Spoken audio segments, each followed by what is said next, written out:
Saludo, en esta serie de tutoriales entenderemos cómo funciona Blender, partiendo de su interfaz y comenzando a ver diferentes herramientas de modelado.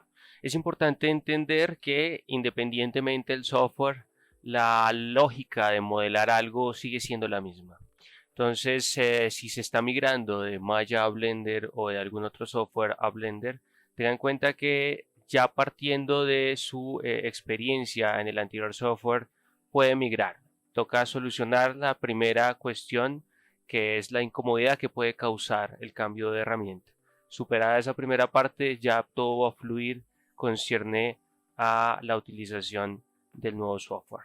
Entonces, este es Blender. Blender es un software totalmente gratuito, es un software libre, lo cual nos da una ventaja bastante interesante. Y lo siguiente es que está muy bien optimizado. Uno se da cuenta apenas con la apertura de Blender, cuando lo abre, puede obtener en muy poco tiempo la apertura total. Y lo primero que nos va a abrir esto, nos va a mostrar un cubo, siempre trae un cubo predeterminado. Partiendo de esto podemos comenzar a modelar o simplemente podemos borrarlo con suprimir. ¿Listo? Las herramientas funcionan igual que cualquier otro software. Yo tengo aquí el file para salvar, para guardar esto, para exportar en diferentes formatos. Aquí en editar también tengo una historia. Tengo algo muy importante, las preferencias.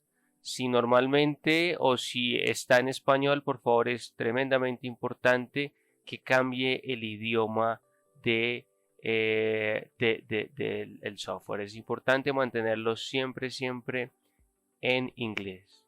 Y eso lo puede conseguir aquí en Interface, aquí está el inglés. ¿Listo? Muchos términos de todo lo que se relaciona con el 3D están en inglés, entonces por esto es fundamental tenerlo en cuenta. ¿Listo? También hay algo muy importante que ya veremos, que son los add-ons. Los add-ons son complementos, son plugins que se instalan aquí dentro de Blender. Ya más adelante hablaremos de esto. Aquí encontramos la casillita de render para acomodar las ventanas también, en fin. Miren que aquí hay diferentes paneles, entonces dependiendo el proceso del pipeline que yo lleve en el 3D, pues puedo irme ajustando a eso. El layout es el tradicional, este es para modelar. Aquí tengo uno de escultura. Blender tiene una sección muy interesante para esculpir. La edición de UVs. Pintar también las texturas. Puedo pintar desde acá. Aquí está toda la cuestión del shading de los materiales. Para animar, para renderizar. Incluso tiene una cuestión muy interesante de composición. ¿Listo? Ya más adelante veremos esta cuestión.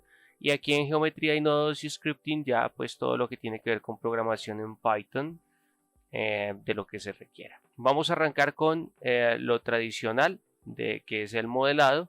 Sin embargo, es importante entender cómo funciona toda la cuestión del movimiento aquí en la interfaz. Entonces, si yo quiero crear un objeto, puedo presionar Shift A y le digo Mesh, aquí construyo. Aquí están también estos paneles, y yo puedo decirle aquí en Object o adherir, perdón, le digo Mesh, aquí puedo crear lo mismo. Pero el Shift A va funcionando para este atajo. Ahora, Blender es muy reconocido por sus atajos de teclado. Entonces, muchas cosas que vayamos a hacer, uno se acostumbra a estar siempre usando atajos de teclado. El movimiento es bastante simple. Cambia con respecto a otros softwares como Maya. Y es que yo voy a pensar mucho es en el scroll. El scroll del mouse tiene esta ruedita inicial, este clic central. Esto también es un botón. Entonces yo al presionarlo puedo hacer el orbit. Si presiono Shift y la ruedita voy a hacer el paneo. ¿Listo? Y con la ruedita yo puedo hacer el zoom in o el zoom out. Hay quienes no les gusta hacer el zoom in y el zoom out con la ruedita porque pues la rueda tiene como un snap, tiene como una pausa del movimiento. Si usted quiere hacerlo de otra manera puede presionar control y clic central, que es el de la ruedita, y hace el zoom. ¿Listo? Entonces así funciona. Esta es otra de las cuestiones de migrar de un software a otro, es la particularidad del movimiento. ¿Listo? Pero así lo puedo obtener. Ya para mover un objeto, aquí tenemos estos gizmos de transformación. Yo puedo decirle el de trasladar, va a funcionar igual. tengo el de rotación, va a funcionar de la misma manera, y tengo el de escala que está funcionando exactamente igual. ¿Listo? Pero aquí hay una cuestión muy particular, y es que si yo quiero moverme automáticamente puedo presionar G y con esto traslado, pero des en cuenta que es un movimiento libre. Entonces yo puedo decirle G, Y y muevo en el eje Y, G, Z, muevo en el eje Z, G, X y muevo en el eje X. ¿Listo? La otra particularidad que hay que tener en cuenta con esto es que los ejes han cambiado. Si ustedes revisan, en Maya el eje Y es el que está vertical y acá es el eje Z. ¿Listo? Esta es una particularidad de Blender. Ya ustedes mirarán cómo quieren moverse. Digamos que hay gente que ama moverse específicamente utilizando los ejes. Igual en rotación también usted puede hacerlo. Le dice rotación y le dice Y rota en Y. O en escala le dice scale. Si no presiona nada ya va a hacerlo de manera proporcional. Lo hice con S. Si le digo SX va a escalar en S. ¿Listo?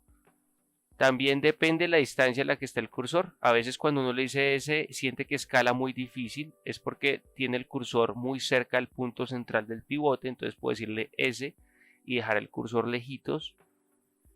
Y miren que ya de esta manera usted puede generar estas opciones. ¿Listo?